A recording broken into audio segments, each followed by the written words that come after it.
Fairies appear to us in many shapes, many guises, temperaments, and colours. Surely the two most common colours reported in fairy sightings and encounters are red and green, particularly their clothing. But rarer are sightings of green fairies. So that's where we're going today. Let's begin with a green death candle. I've seen more than one death candle. I saw one death candle right here in this room where we are sitting and talking. The death candle took an untrodden course from the house across the fields there and to the graveyard. And when a death occurred in the family soon afterwards, our aunt insisted that the corpse should be carried by exactly the same route. So the road was abandoned and the funeral went through the ploughed fields to the graveyard. The death candle appears like a patch of bright light, and no matter how dark the room or place is, everything in it is as clear as day. The candle is not a flame but a luminous mass, lightish green or blue in colour, which dances as though borne by an invisible agency, and it sometimes rolls over and over. Near here a light as big as a pot was seen, and rays shot out from it in all directions. Our neighbour saw the light when going along the road near Naveem. It was the death light of old Dr. Harris, and it was lightish green in colour. In this region of Cornwall there are two kinds of pixies, one purely a land-dwelling pixie, and the other a pixie that dwells on the sea strand between high and low water mark. The land-dwelling pixie are usually thought to be full of reckless, mischievous fun, but they do no serious harm to anyone. It is known that they possess a green balm made from herbs gathered from Kerris Moor. Now, certain local people were favoured by the pixies, and on occasion the pixie folk would rub this green balm on their eyes, which allowed them to join the pixies in their revels. Those who were touched by this green balm told that while with the pixies, time slipped away very rapidly, but on returning, no time had passed at all. No other after effects of this green balm were ever reported. The Kushi is a fairy dog of the Highlands and is distinctly different from other Celtic fairy hounds, as it is dark green in colour. In times past, the Kushi was commonly seen running wild on the beaches and near the farms and cottages of local people.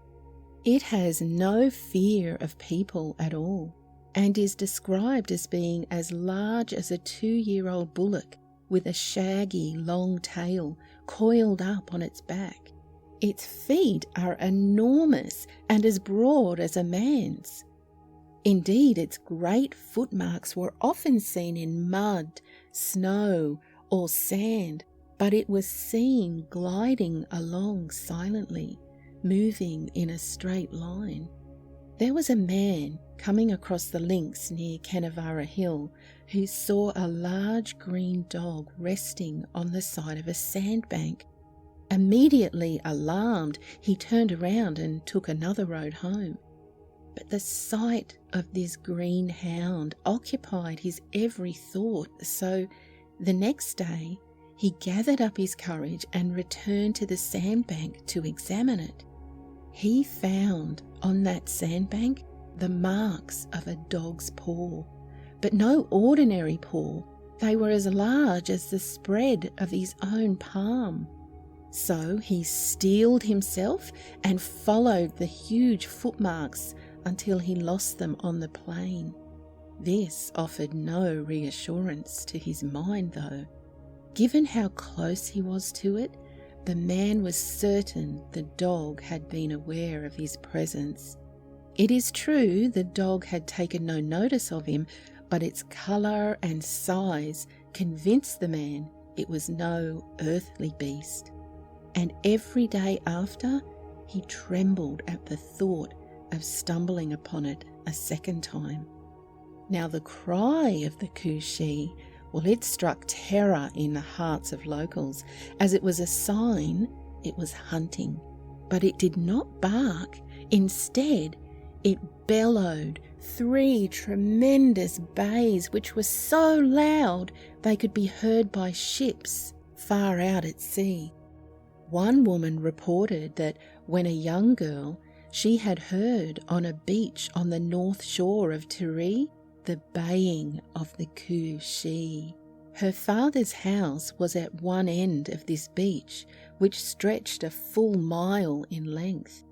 It was after nightfall, she said, and she was playing on the sand under the light of the moon, when she was suddenly startled by a loud sound, like the baying of a dog, only much louder, coming from the other end of the beach. The girl stopped and looked down the beach at where the sound had come, and after just a moment she heard a second bellow. Then, as the sound of the second call echoed past, her father appeared suddenly at her side, grabbed her hand and ran her back to the house. Her father told her, "The Kushi is so fast, by the time it bellowed a third time, it would have been upon her." There is a natural recess in the rocks on a shore in Tiri, to which tradition has given the name of the bed of the fairy dog.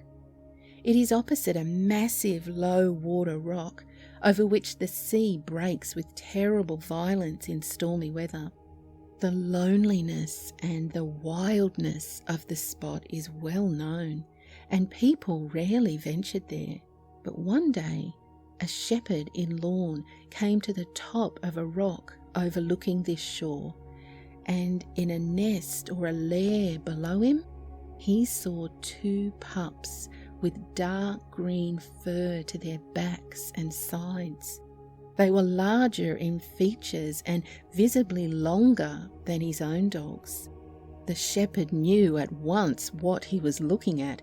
His dogs fled in fright, and he followed them seconds later, desperate to get away, before the mother hound appeared back to her lair. So there are 3 vastly different examples of green fairy. Did you know that some fairy take offence at people wearing or owning anything green, and are known to punish those who do? It is the one colour they appear to consider their own. In an upcoming video, I'm going to share with you a horrifying story of a man who felt this fairy's wrath. He was kidnapped, held captive, and tortured, all for wearing green clothing. So keep an eye out for that one. If you enjoyed this video, I think you'll like the one on screen now too. Just click on it, sit back and enjoy. Until next time, stay curious and be kind. Cheerio!